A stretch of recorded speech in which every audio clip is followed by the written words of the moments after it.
सेवा ही मेरी पहचान, शंकर सोनेजा, पैनल नंबर 26।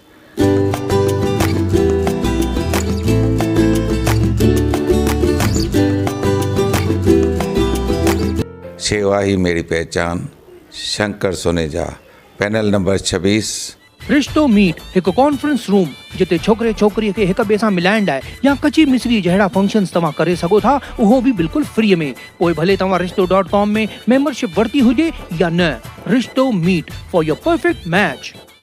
नमस्कार, मैं राजेश दलवानी। आप देख रहे हैं उल्लास लाइन बुलेटिन। शहर की ताज़ा खबरें देखने के लिए हमारे न्यूज़ चैनल को जरूर सब्सक्राइब करें। उल्लासनगर मनपा क्षेत्र के विकास से संबंधित विभिन्न विकास योजनाओं को अंतिम मान्यता दी जा सके, इसीलिए मंगलवार की शाम को मनपा सदन में महासभा का आयोजन किया गया था। इस महासभा में अन्य मुद्दों के साथ ही मनपा क्षेत्र में अवैध निर्माण के तौर पर बने घरों दुकानों पर जो 3 गुना प्रॉपर्टी टैक्स लिया जाता था, अब इस प्रथा को रद्द करने का ऐतिहासिक निर्णय मनपा के नगर सेवकों ने राज्य सरकार के जीआर के अनुसार लिया, जो शहरवासियों के लिए यह एक बड़ी राहत की खबर। वहीं बीजेपी नगर सेवक राजेश विद्रिया का कहना है कि अवैध निर्माणों के ऊपर लगने वाली ब्याज दर माफ हो, यह प्रस्ताव उनकी तरफ से पहले ही लाया गया था, जो महासभा ने इसे मंजूरी भी दी है। अब इस प्रस्ताव को लेकर बीजेपी, शिवसेना और राष्ट्रवादी कांग्रेस में श्रेय लेने की होड़ मची है। पहले तो शिवसेना वालों ने मेरा ही मुद्दा उठाकर उसको कॉपी पेस्ट करके लाया था।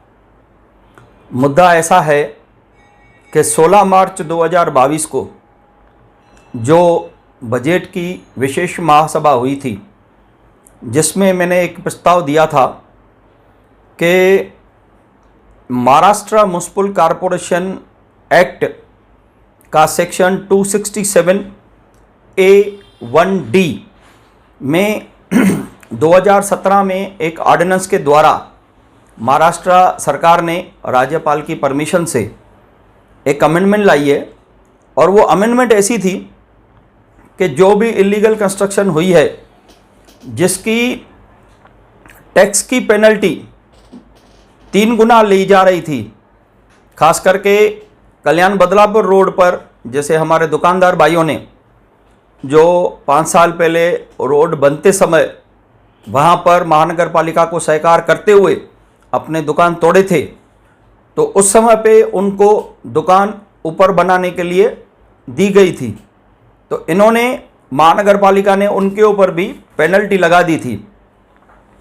तो 2017 में जो हमें अधिकार मिले थे, उसके तहत मैंने महापौर को पत्र भी दिया और 16/3/2022 को ये प्रस्ताव पास करवाया जनरल बॉडी से कि इनके ऊपर 0.1%, सिर्फ 0.1% की पेनल्टी लगनी चाहिए, क्योंकि इसमें महाराष्ट्र शासन ने हमको पेनल्टी लगाने का कम से कम या ज़्यादा से ज़्यादा वो हमारे ऊपर अधिकार था। वैसे आप उनके ऊपर कितनी पेनल्टी लग रही है?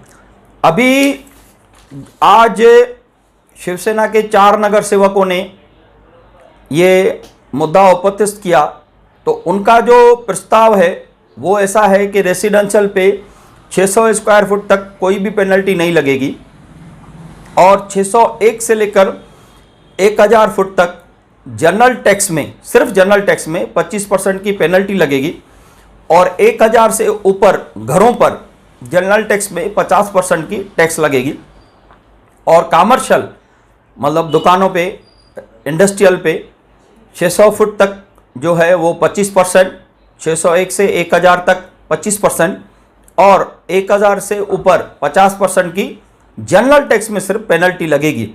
तो मेरा जो प्रस्ताव पास हो चुका है कि जिसमें सिर्फ 0.1% टैक्स लगनी चाहिए, पेनल्टी लगनी चाहिए, उससे ये थोड़ी ज़्यादा भी है। और एक क्रेडिट का उनको चक्कर है।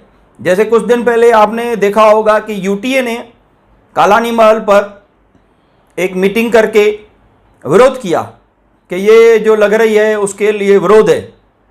तो जब भी टीम ओमी कालानी के तरफ से पंचम कालानी महापौर थी, उस समय पर उन्होंने ये कदम क्यों नहीं उठाया? उस समय पर दुकानदारों के ऊपर जो तकलीफ हुई, जो दुकानदारों को उन्होंने आश्वासन दिया कि हम आपको दुकान बना के देंगे, वो दुकान क्यों नहीं बना के दे पाए। तो इस तरह से यूटीए के नाम पे ऊपर ये राजनीति कर रहे हैं और मेरे किए गए कार्यों की जो है वो क्रेडिट लेने की एक गंदी कोशिश कर रहे हैं, जो मैंने आज महासभा में स्पष्ट कर दिया कि सबसे पहले 16 मार्च 2022 को यह प्रस्ताव पहले ही पास हो चुका है। राजेश जी, आपने बहुत कुछ बताया, लेकिन फिलहाल ऐसी प्रॉपर्टीज पर कितनी टैक्स लग रही है अभी? अब तक इन प्रॉपर्टियों के ऊपर 200% पेनल्टी, मतलब 1 रुपया अगर आपकी टैक्स है तो उसके ऊपर 2 रुपया पेनल्टी लग रही है। इसका उनको 3 रुपए का भुगतान करना पड़ रहा है। तो अभी ये कब से लागू होने की संभावना है? ये 1 अप्रैल 2022 से लागू हो जाएगी।